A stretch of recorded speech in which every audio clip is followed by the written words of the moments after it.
Imagine a silent transformation that is already changing every corner of the labor market.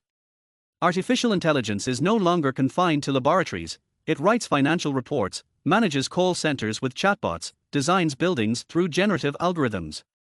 Humanoid robots, once limited to assembly lines, now greet guests in hotels, prepare sushi in automated restaurants, assist surgeons in the operating room. Companies like Amazon use fully autonomous warehouse management systems, while startups use artificial intelligence to replace roles such as translators, legal analysts, or even music composers. The dangers are not just about job losses. The real risk is structural, an economic system that, by optimizing efficiency, gradually eliminates the need for entire professional categories.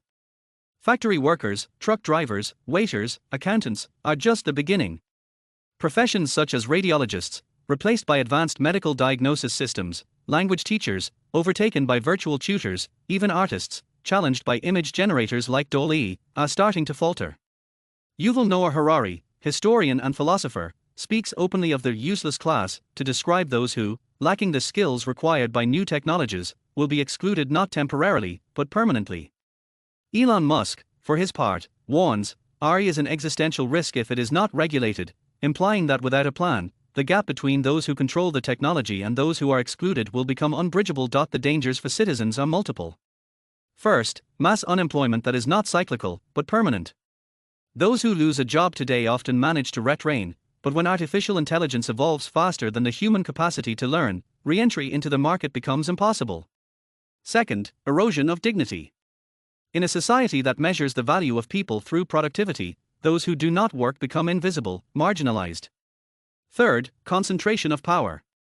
If technologies are controlled by a few corporations, wealth accumulates at the top, while the social base becomes impoverished. Fourth, existential crisis. What is left for humans when machines perform not only physical tasks, but also intellectual and creative ones? Solutions cannot be limited to plugging the gap. Systemic interventions are needed, which prevent marginalization rather than managing its consequences. Taxation proportional to the social impact of automation. Every company that replaces workers with AI or robots must pay a contribution calculated on the number of positions eliminated and on the profits generated by automation. These funds finance two pillars: universal income and profoundly innovative retraining programs. Universal income linked to social contribution. Instead of a passive monetary transfer, tie income to microactivities recognized as useful to the community: environmental volunteering, care of public spaces, participation in cultural projects. Stigma and passivity are avoided, transforming income into an exchange between citizenship and collective commitment. Redefine intellectual and technological property rights. If an AI is trained with public data, such as articles, research, works of art, the profits generated must be redistributed through public funds. Example: an algorithm that writes novels using public online libraries pays royalties to the community. Establish a Ministry of the Future.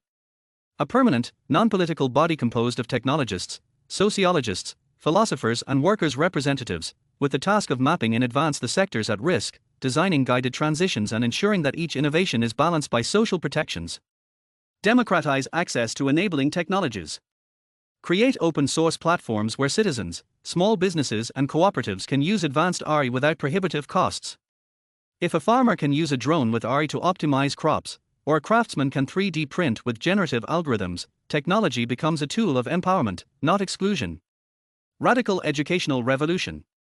Replace training models based on technical skills, destined to become obsolete, with paths that develop emotional intelligence, anarchic creativity, the ability to manage contradictions.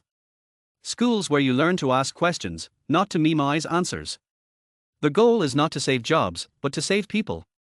Prevent the useless class from being a destiny, transforming it into a liberated class, people not forced to sell time to survive, but enabled to contribute to society in ways today considered non-economic, from community art to philosophical innovation, from nurturing social bonds to exploring new models of existence. Those who argue that it is impossible should look at history. Past industrial revolutions created hardship, but ultimately expanded rights. This time, however, we do not have centuries to adapt. The stakes are higher. It is a question of deciding whether artificial intelligence will be the last instrument of inequality, or the first step towards a humanity finally free to be what machines can never become. Humans